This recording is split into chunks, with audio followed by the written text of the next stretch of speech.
वसुदेव सुतं देवं कंस चाणूरमर्दनं देवकी परमानंदम कृष्णं वंदे जगद्गुरुं। सुप्रभात देवियों एवं सज्जनों, कृष्ण संदेश सुधा चैनल के माध्यम से मैं धर्म प्रकाश भदौरिया गीता विश्लेषक गीता की ज्ञान गंगा में अवगाहन हेतु उपस्थित एवं मधुसूदन भगवान कृष्ण की चरणों में अगाध निष्ठा रखने वाले आप सभी प्रबुद्ध एवं विद्वान श्रोताओं का हार्दिक अभिनंदन एवं कोटि कोटि वंदन करता हूँ। पिछले वीडियो में आप लोगों ने श्रीमद् भगवद गीता के 6वें अध्याय के 29वें श्लोक का विश्लेषण सुना था। इसी श्रृंखला के अंतर्गत इसी श्रृंखला को आगे बढ़ाते हुए आज आप 6वें अध्याय के 30वें श्लोक का विश्लेषण सुनेंगे। तो पूर्व की तरह सर्वप्रथम श्लोक का श्रवण पान करेंगे, तत्पश्चात मेरे द्वारा किए जाने वाले विश्लेषण का आनंद लेंगे। विषय बहुत ही ज्ञानप्रद है, अतः आनंद की अनुभूति होना भी स्वाभाविक है। तो सुनते हैं 6वें अध्याय का 30वां श्लोक कि यो मां पश्यति सर्वत्र सर्वं च मयि पश्यति तस्याहं न प्रणश्यामि स च मे न प्रणश्यति। इस श्लोक के माध्यम से मधुसूदन भगवान कृष्ण अपने प्रिय सखा गांडीव धनुधारी अर्जुन को बता रहे हैं कि देखो अर्जुन, जो मुझे सर्वत्र देखता है, जो मुझे समस्त प्राणियों में देखता है और जो सबको मुझ में देखता है, ऐसे भक्त के लिए मैं कभी भी अदृश्य नहीं होता और ना ही वह मेरे लिए अदृश्य होता है। इसका आशय यही है कि जो भगवान को सर्वत्र देखता है और जो सबको यानी देश काल वस्तु एवं प्राणियों को भगवान में देखता है, तो उसकी दृष्टि में ऐसा समझो कि भगवान की सत्ता के सिवाय कोई दूसरी सत्ता होती ही नहीं है। इस प्रसंग की पुष्टि के लिए आप लोगों के समक्ष एक छोटी सी लघु कथा जिसे कहेंगे आप लोगों के समक्ष रखते हैं, जो प्रसंग की पुष्टि करेगी और आप लोगों को आनंद भी आएगा।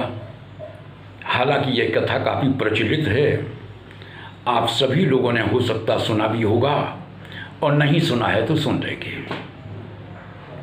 कि एक बार की बात है कि प्रजापति ब्रह्मा जी के मन में मधुसूदन भगवान कृष्ण की परीक्षा लेने का विचार आया।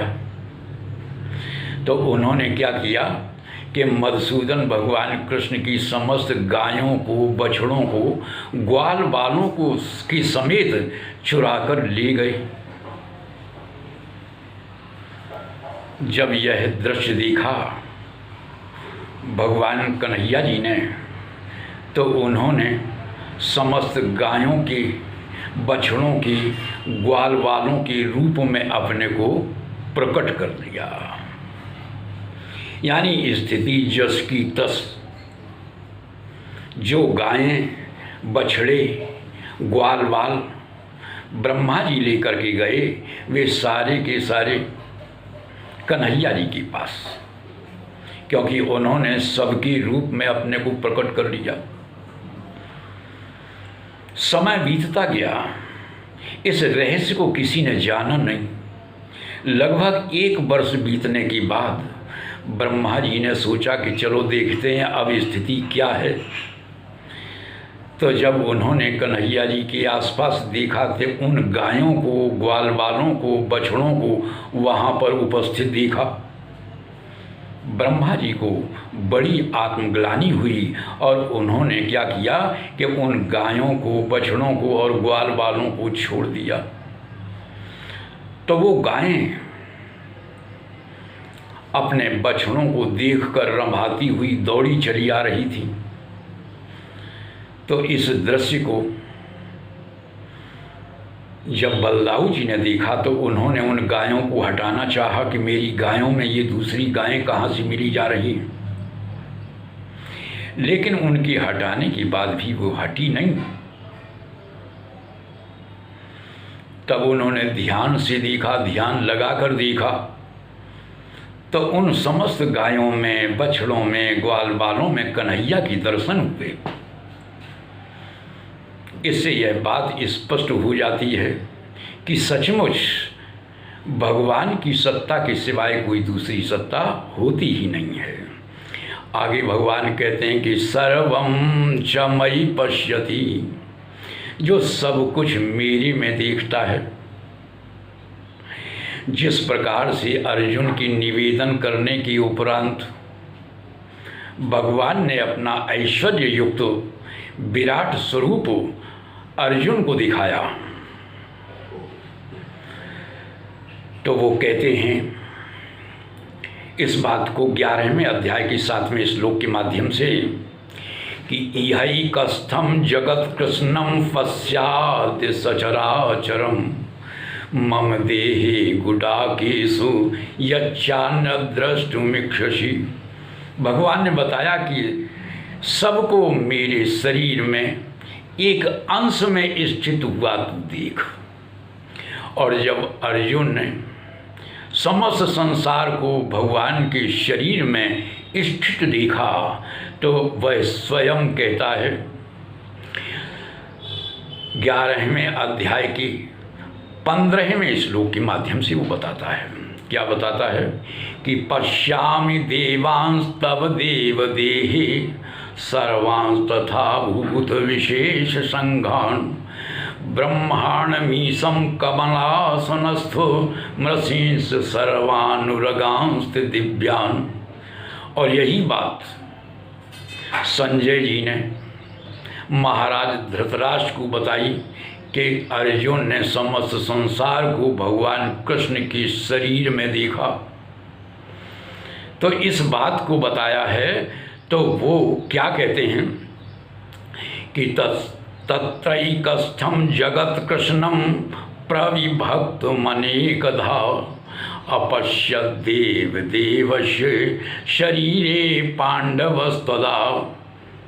यह 11वें अध्याय का 13वां श्लोक है, जिसके माध्यम से यह पुष्टि होती है कि समस्त संसार को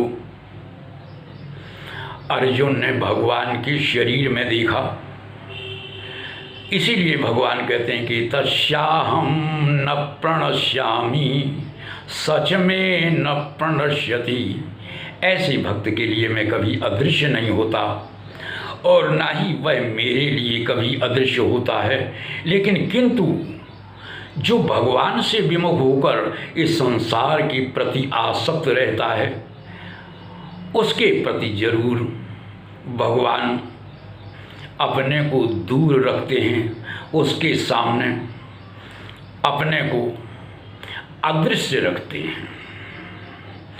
इस बात की पुष्टि, इस बात को भगवान ने स्वयं बताया है 7वें अध्याय के 25वें श्लोक के माध्यम से कि नाहं प्रकाशा सर्वस्य योग माया समावृता मूढ़ोऽयं नाभिजानाति लोको मामजमव्यम।